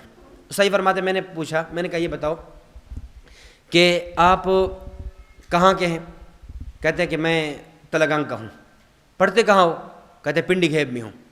تو صحیح اس وقت کہاں ہو؟ کہتے میں مرکز اہل سنت سرگودا میں ہوں۔ صحیح فرمانے لگے یار عجیب بات ہے، تو ایک ہی آدمی ہے، تو پنڈی گھیب میں بھی ہے، تو تلگنگ کا بھی ہے، پنڈی گھیب میں پڑھتا ہے، تلگنگ میں رہتا ہے، اب یہاں ہے، تو ایک ہی آدمی ہے 3 جگہوں پر مختلف کیسے؟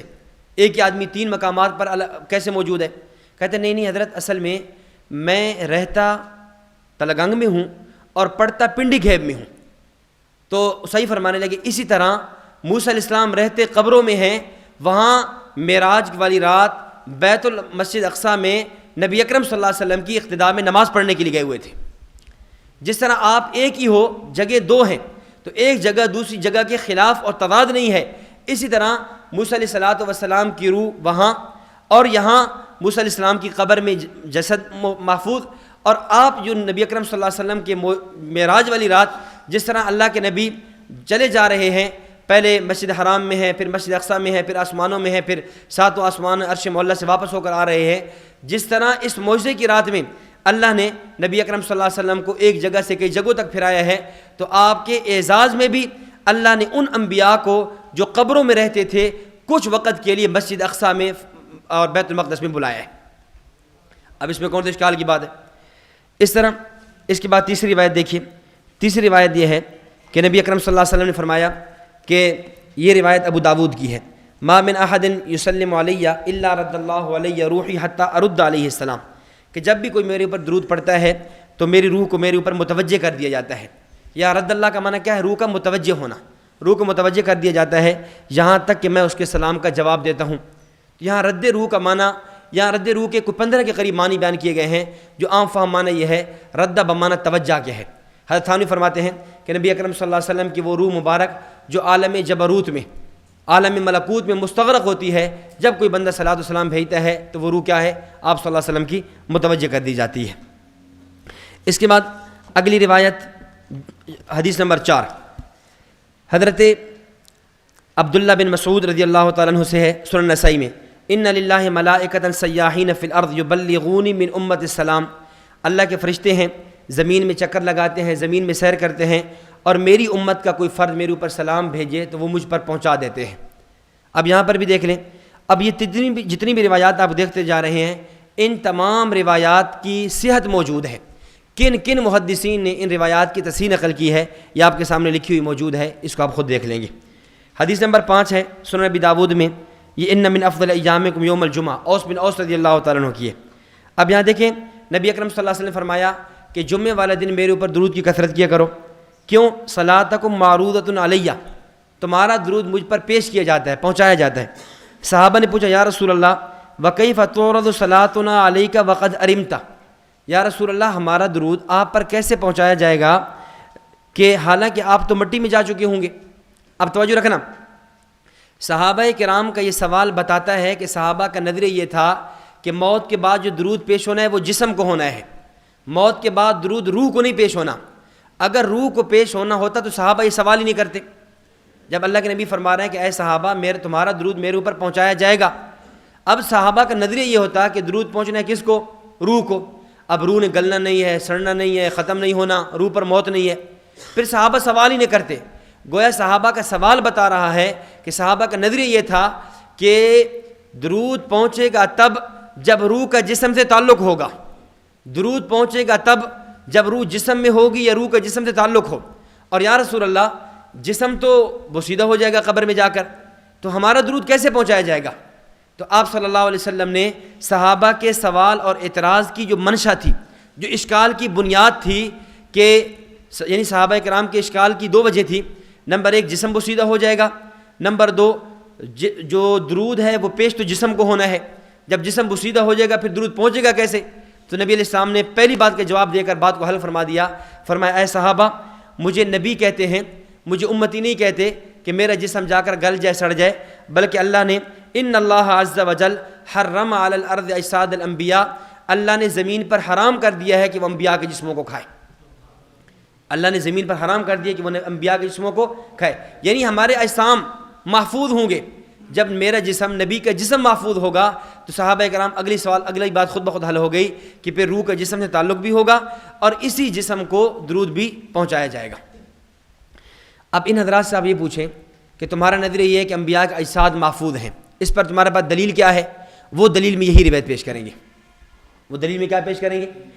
صحت اجساد پر، اجساد محفوظ ہوتے ہیں، حفاظت اجساد پر کوئی روایت وہ نہیں پیش کرتے، یہی روایت پیش کرتے ہیں۔ اب ان سے یہ پوچھیں کہ یہ روایت ساری صحیح ہے یا آدھی صحیح ہے؟ نہیں سمجھے؟ یہ روایت ساری صحیح ہے یا آدھی صحیح ہے؟ عجیب بات ہے، جب پہلا جملہ ہم پڑھتے ہیں کہتے ہیں ضعیف ہے، اگلا جملہ پڑھتے ہیں صحیح ہے، یا ضعیف ہے تو ساری ضعیف ہے، یا صحیح ہے تو ساری صحیح ہے۔ تو جب یہ اس روایت کے آخری حصے سے حفاظت اجساد انبیاء کا ثبوت ملتا ہے تو اسی کی روایت کے پہلے حصے سے، پہلے جملے سے ارواح کا اجسام کے ساتھ تعلق ہوتا ہے اور اسی ارواح بما اجسام کو درود پہنچایا جاتا ہے، اس کا بھی جو ثبوت ملتا ہے۔ اس کے بعد اگلی روایت یہ اچھی طرح سمجھ لیں، یہ حدیث نمبر جو 7 آ رہی ہے، حضرت ابی صالح عن ابی ہریرہ رضی اللہ تعالیٰ عنہ قال قال رسول اللہ صلی اللہ علیہ وسلم من صلی علی عند قبری سمعتہ ومن صلی علی نائیا ابلغتہ، اور ایک روایت میں الفاظ ہیں ومن صلی علی من بعید علمتہ، کہ جو آدمی میری قبر کے پاس درود پڑھے گا میں خود سن لوں گا، اور جو دور سے پڑھے گا وہ میرے اوپر پہنچایا جائے گا۔ اب توجہ رکھنا، اس حدیث کو بہت اچھالا جاتا ہے۔ نیلوی صاحب نے تو اپنے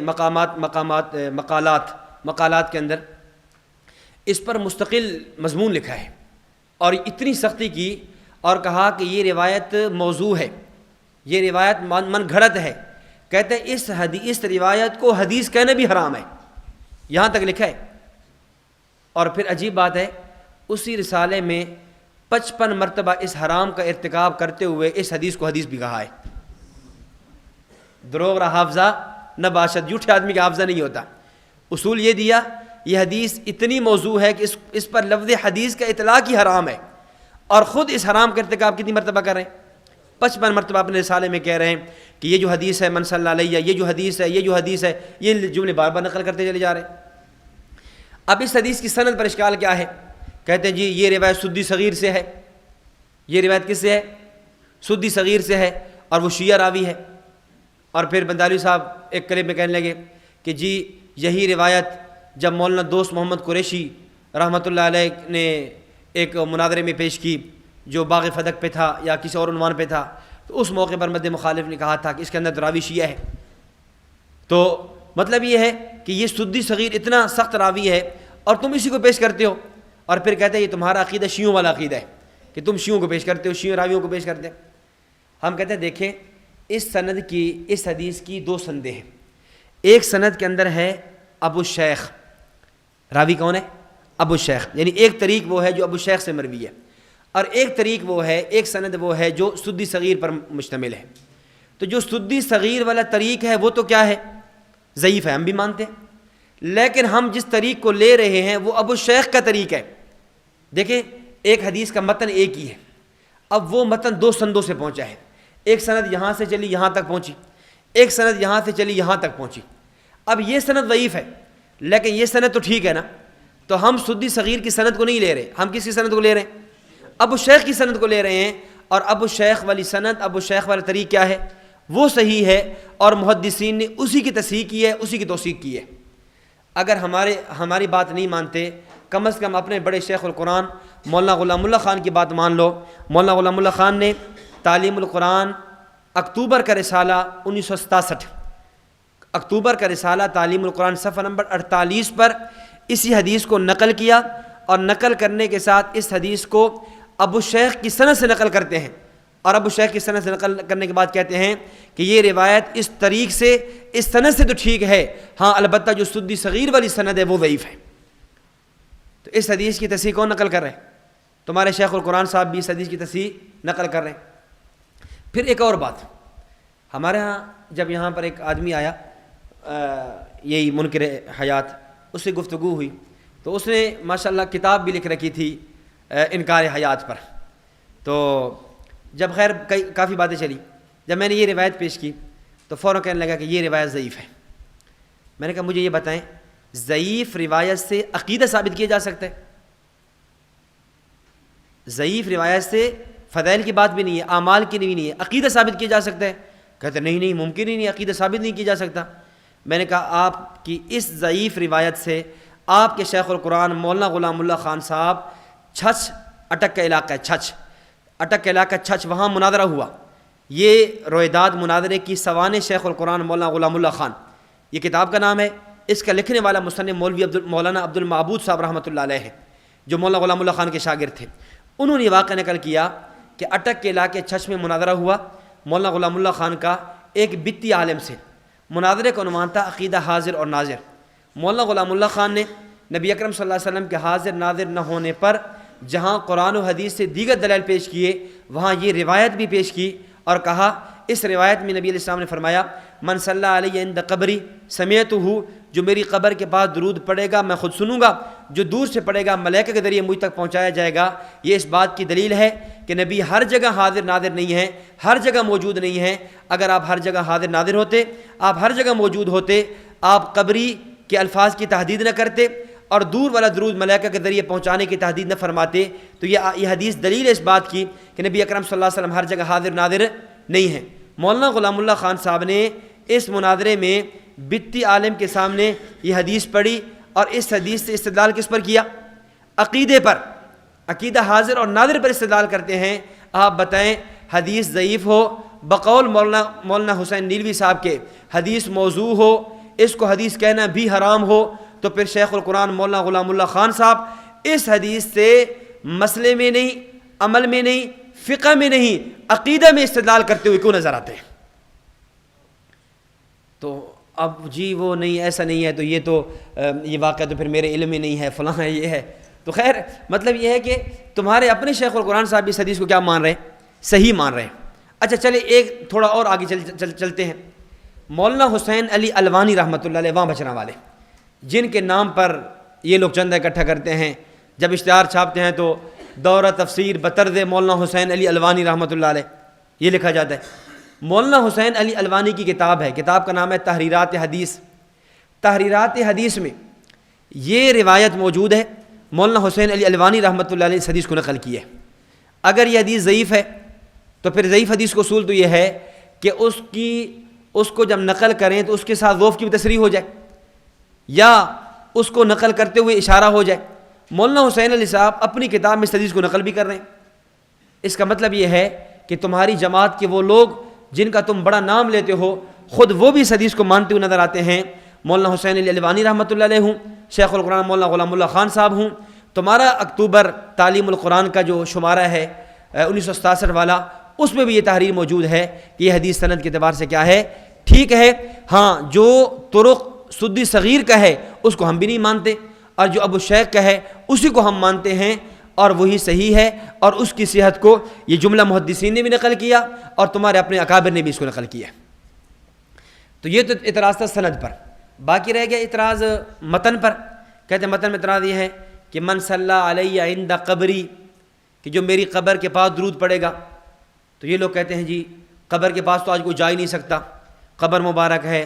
پھر وہ سلطان نور الدین زنگی رحمۃ اللہ علیہ نے جو وہ سیسہ پلائی دیوار بنا دی تھی، پھر آگے روضہ ہے، پھر دیوار ہے، پھر جالیاں ہیں، اب جالیوں کے بعد جا کر درود پڑھتے ہیں، تو پھر قبر میں کیسے سنیں گے؟ تو ہم کہتے ہیں چلیں ایک منٹ کے لیے علی سبیل تسلیم مان لیں، اگر کوئی خوش نصیب قبر تک پہنچ جائے، جو خدام ہوتے ہیں نا وہاں موجود ہوتے ہیں، وہ قبر تک پہنچ جائے اور بالکل کچی قبر اس کے پاس کھڑے ہو کر درود پڑھیں، تو پھر تمہارا کیا عقیدہ سن لیں گے؟ پھر تمہارا کیا نظریہ سن لیں گے؟ کہتے نہیں سنیں گے نہیں۔ کب بات تو پھر وہی ہے نا، اصل اشکال تو تمہارا عند قبری پر ہے ہی نہیں، اصل اشکال تو تمہارا یہ ہے کہ سنتے ہی نہیں ہیں، تو پھر عند قبری کی رٹے کیوں لگاتے ہو؟ تو یہ پھر کہہ دو نا کہ ہاں عند قبری، قبر تک کوئی پہنچ جائے، یا جیسے نبی علیہ السلام صحابہ تابعین کا دور تھا جب صرف قبر تھی، حجرہ تھا، کوئی چیز نہیں بنی تھی، کیا اس وقت سماعت فرما لیتے تھے؟ تو کہتے نہیں سماعت فرماتے تھے۔ تو پھر یہ کہنا کہ یہ حجرہ ہے، یہ جالیاں ہیں، ایسے خام خواہ جو ہے عوام کے ایمان کو خراب کرنا، اس کا کیا فائدہ؟ باقی اس کا جواب یہ ہے، یہ تو الزامی جواب تھا، تسلیمی جواب یہ ہے کہ عند قبری، جو درود پڑے گا میری قبر کے پاس۔ اب قبری سے کیا مراد ہے؟ قبر کی تحدید اور حد بندی کیا ہے؟ حضرت قاضی ایاز مالکی رحمۃ اللہ علیہ نے وفاء الوفا باخبار دار المصطفیٰ میں لکھا ہے کہ اس کی جو تحدید ہے یہ پوری مسجد نبوی ہے۔ مسجد نبوی کی حدود میں جہاں سے بھی آپ پڑھیں گے نبی اکرم صلی اللہ علیہ وسلم صلوات و سلام سن لیں گے۔ اس کے بعد آگے آخری روایت دیکھ لیں۔ یہ روایت حیات عیسیٰ پر بھی دلیل ہے، اور ساتھ جو ہے نبی اکرم صلی اللہ علیہ وسلم کی حیات فی القبر کی بھی دلیل ہے کہ جب عیسیٰ علیہ السلام آئیں گے خنزیر کو قتل کریں گے اور بخل ختم ہو جائے گا۔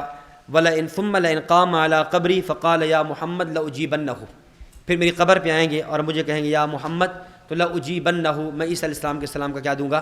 جواب دوں گا۔ تو اب یہ دیکھیں احادیث مبارکہ یہ ساری آپ کے سامنے پیش کر دی ہیں۔ ان تمام احادیث کو جمع کرنے سے نتیجہ یہ نکلا انبیاء کرام علیہ الصلوۃ والتسلیمات قبور میں زندہ ہیں۔ باقی اس کے بعد آگے اجماع ہے، امت کے اجماع بھی دیکھ لیں۔ علامہ سخاوی نے اجماع نقل کیا ہے، حضرت گنگوہی نے اجماع نقل کیا ہے، علامہ عبدالحق حقانی نے مرقات اشاعۃ اللمعات میں اجماع نقل کیا ہے۔ تو اجماع سے بھی ثابت ہوا انبیاء قبور میں زندہ ہیں۔ اس کے بعد پھر اکابر علماء دیوبند کی تحریرات ہیں۔ آپ حضرت مولانا قاسم نانوتوی صاحب رحمۃ اللہ علیہ سے لے کر موجودہ حضرت استاد دامت برکاتہم العالیہ تک تمام اکابرین کو دیکھ لیں۔ فائل میں آپ کے سامنے عبارات موجود ہیں، میں مختصراً چند نام لے لیتا ہوں کہ حضرت مولانا قاسم نانوتوی صاحب رحمۃ اللہ علیہ نے آب حیات میں، حضرت مولانا رشید احمد گنگوہی رحمۃ اللہ علیہ نے فتاوی رشیدیہ میں، حکیم الامت حضرت مولانا شفیع علی تھانوی صاحب رحمۃ اللہ علیہ نے نشر الطیب میں، امداد الاحکام میں، امداد الفتاوی میں، اور حضرت مفتی کفایت اللہ دہلوی رحمۃ اللہ علیہ نے کفایت المفتی میں، اور حضرت مولانا خلیل احمد صاحب سہارنپوری رحمۃ اللہ علیہ نے بدر المجہود شرح سنن ابی داود میں، شیخ الحدیث مولانا محمد زکریا کاندلوی رحمۃ اللہ علیہ نے فضائل درود شریف اوجد المسالک الی موطا امام مالک میں، اور مفکر اسلام مفتی محمود رحمۃ اللہ علیہ نے فتاوی مفتی محمود میں، اور اسی طرح حضرت مفتی اعظم پاکستان مفتی شفیع عثمانی رحمۃ اللہ علیہ نے معرف القرآن میں 8 مقامات پر، اور جواہر الفقہ میں 1 مقام پر، اور مولانا محمد یحییٰ کاندلوی نے تقریر بخاری میں، اور اس طرح حضرت شیخ الاسلام مفتی محمد تقی عثمانی صاحب دامت برکاتہم نے تکمیلہ فتح الملہم میں، علامہ شبیر احمد عثمانی صاحب نے فتح الملہم میں، اور چلتے چلتے شیخ الحدیث مولانا سلیم اللہ خان رحمۃ اللہ علیہ نے کشف الباری شرح صحیح بخاری میں، حضرت ساجد دامت برکاتہم العالیہ نے اپنی کتاب فرقہ مماتیت کا تحقیقی جائزہ میں، اور اسی طرح موجودہ جو اس وقت جو جتنی بھی قیادتیں ہیں، جتنے بھی علماء ہیں، ان کے بھی فتاوی جات مل جاتے ہیں، جن کو خوشبو والا عقیدہ جو مفتی حسن صاحب نے لکھا ہے اس پہ بھی کئی علماء کی تحریریں جمع کر دی ہیں۔ تسکین الصدور میں 19 کے قریب اکابرین کے دستخط موجود ہیں، ان تمام نے ببانگ دوحل یہ بات لکھی ہے کہ انبیاء کرام علیہ الصلاۃ والتسلیمات اپنی قبور میں زندہ ہیں۔ تو انبیاء کرام علیہ الصلاۃ والسلام کی حیات جو ہے قرآن سے بھی ثابت، احادیث سے بھی ثابت، امت کے اجماع سے بھی ثابت، اور اکابر علماء دیوبند سے بھی ثابت، اور فریقین کی متفقہ تحریر جس پہ دستخط ان حضرات نے کیے تھے اس سے بھی ثابت ہے۔ اس لیے ہم کہتے ہیں ہم انبیاء کرام علیہ السلام کے قبور میں زندہ مانتے ہیں، اور یہی نظریہ شروع سے چلا آ رہا ہے، 1400 سالہ تسلسل اسی پر موجود ہے، اور اس لیے ہم کہتے ہیں تغافل ان کی عادت ہے، مناجات میرا شیوا، نہ وہ طرز ادا بدلے نہ میں رنگ دعا بدلا، زمانہ معترف ہے اب بھی ہماری استقامت کا، نہ ہم سے قافلہ چھوٹا نہ ہم نے رہنما بدلا۔ جس نظریے پر 1400 سال امت موجود ہے اسی نظریے پر بحمد اللہ تعالی ہم موجود ہیں۔